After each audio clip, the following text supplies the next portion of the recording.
بسم اللہ الرحمن الرحیم۔ چل اندر چل کہہ کر ماں نے مجھے دھکا دیا اور میں اندھے منہ کوٹری میں جا گری۔ میں اٹھنے کی کوشش ہی کر رہی تھی کہ کوٹری کا دروازہ دھڑ سے بند ہو گیا اور اندھیرے کی آفرین نے اپنی باہوں میں پھیلا دی۔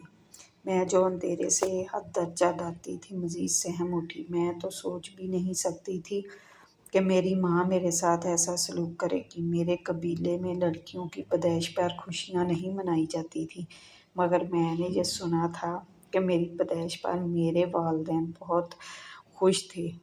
ہوش سنبھالنے پر بابا کو شفقت لوٹاتے اور ماں کو ممتا بکھیرتے پایا۔ دونوں ہی مجھے حد سے زیادہ چاہتے تھے۔ عام طور پر ہمارے افغانستان میں لڑکیوں کو اتنی آزادی نہیں ملتی جتنی ماں باپ نے مجھے دے رکھی تھی۔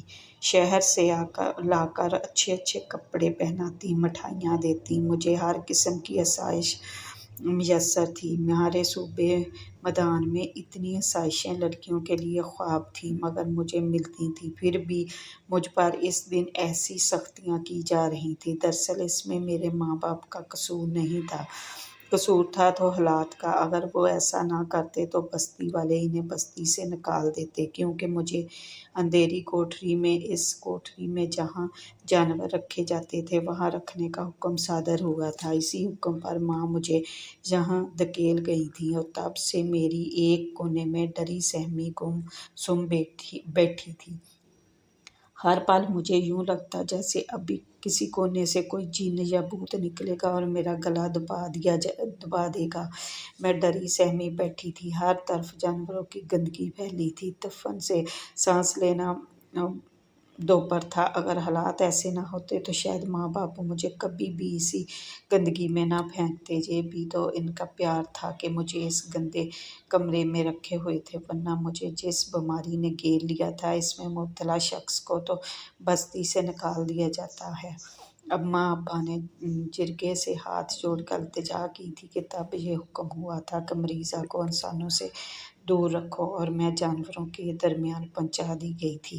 میرا پورا جسم زخموں سے چور تھا، جا پھوڑے رس رہے تھے، پیپ اور خون بہہ رہا تھا۔ اگر کوئی پرانا واقف کار مجھے اس حالت میں دیکھ لیتا تو شاید پہچان بھی نہ پاتا، کیونکہ میری خوبصورتی خواب ہو گئی تھی، میرا چہرہ بھیانک ہو گیا تھا۔ اسی لیے مجھے روٹی اور پانی دینے والے بھی مجھ سے دور رہتے۔ ایک لمبی سی چھڑی میں ڈول باندھ کر مجھ تک پہنچایا جاتا۔ کوئی بھی میرے پاس آنا پسند نہ کرتا۔ انسانوں کی آواز سننے کے لیے ترس گئی تھی۔ جانوروں کے درمیان ہی زندگی گزر رہی تھی۔ آہستہ آہستہ میں خود کو بھی جانور ہی سمجھنے لگی تھی۔ حالات احوال بھی ان کی جھلک نظر آنے لگی تھی۔ اس دوران میں ایک روز میری زندگی میں ایک حسین سی تبدیلی رونما ہو گئی۔ یہ تبدیلی بہت حسین تھی، مگر میں سمجھ نہ سکی، اس لیے دل بھر کر چیخی تھی۔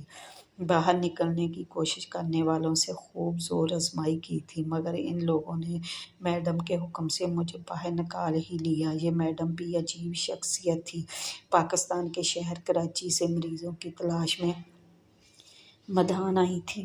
یوں تو وہ جرمنی کی تھیں، مگر پاکستان میں خدمت خلق کرنے کے لیے رہ رہی تھیں۔ پتہ نہیں کیسے انہیں میرے بارے میں پتہ چل گیا تھا اور وہ مجھے لینے کے لیے آ گئی تھیں۔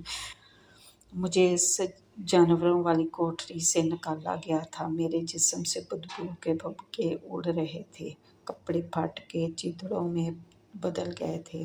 ایسی حالت میں ڈرائیور نے مجھے گاڑی میں بٹھانے سے انکار کر دیا، مگر وہ جو میڈم تھی نا، انہوں نے منت سماجت کر کے ڈرائیور کو راضی کر ہی لیا اور مجھے اگلی سیٹ پر بٹھا دیا گیا۔ کسی نہ کسی طرح میں کراچی پہنچ ہی گئی۔ کراچی پہنچ کر مجھے میری ایڈلیڈ لیبروسی سینٹر میں لایا گیا، جہاں پہنچ کر میری آنکھیں ہی کھلی رہ گئیں۔ اتنی عمدہ غذائیں دی گئیں، قیمتی سے قیمتی دوائیں دی گئیں کہ میں تیزی سے صحت یاب ہونے لگی۔ لباس کا بھی خیال رکھا جانے لگا۔ نتیجہ یہ نکلا کہ میری صحت تیزی سے سدھرنے لگی۔ مجھے صحت یاب ہوتے دیکھ کر سینٹر کے تمام افراد خوش تھے۔ اسی ہسپتال میں میرے علاقے میدان کے کئی اور مریض بھی داخل تھے، جن سے میں خالی وقت میں باتیں کرتی، ہنسی مذاق ہوتا اور وقت تیزی سے گزرتا رہا۔ انہی لوگوں میں حسن بھی تھا وہ بھی میرے علاقے کا تھا، اور ایسے بھی وہی مرض تھا جو مجھے تھا، لیکن اب وہ بھی مروبہ صحت تھا۔ اس سے باتیں کرنا مجھے زیادہ اچھا لگتا ہے، اس کی باتوں سے مجھے اپنائیت کی خوشبو آتی تھی۔ آہستہ آہستہ یہ اچھا لگنا قربت میں بدل گیا، میرا دل پوری طرح اس کی چاہت میں ڈوب چکا تھا۔ پھر ہم نے متفقہ طور پر ایک ہونے کا فیصلہ کر لیا۔ ہمارے اس فیصلے سے سینٹر کا ہر آدمی خوش تھا، ڈاکٹرز بھی خوش تھے کہ جو زخم مجھے لگ چکا تھا اس کا اب مداوع ہونے والا تھا۔ بالآخر اسپتال کے تمام اسٹاف کی موجودگی میں میرا نکاح حسن کے ساتھ ہو گیا، اور میں نے ایک نئی زندگی کی شروعات کر دی۔ ہمیں ایک ہوئے عرصہ گزر چکا ہے، اب میرے 2 بچے بھی ہیں، ہمارا گھرانہ مکمل ہے، ہم خوش زندگی کی شاہراہ پر قدم بڑھا رہے ہیں۔ جو لوگ یہ سمجھتے ہیں کہ زام لاعلاج مرض ہے، ان کے لیے میری زندگی ایک کھلی کتاب ہے۔ وہ دیکھ سکتے ہیں کہ ہم اور ہمارے بچے کتنے صحت مند ہیں۔ پھر بھی نہ جانے کیوں کبھی کبھی مجھے یہ خیال آ جاتا ہے کہ کاش کوئی میرے بچپن کے دن بھی مجھے لوٹا دیتا۔ اللہ حافظ۔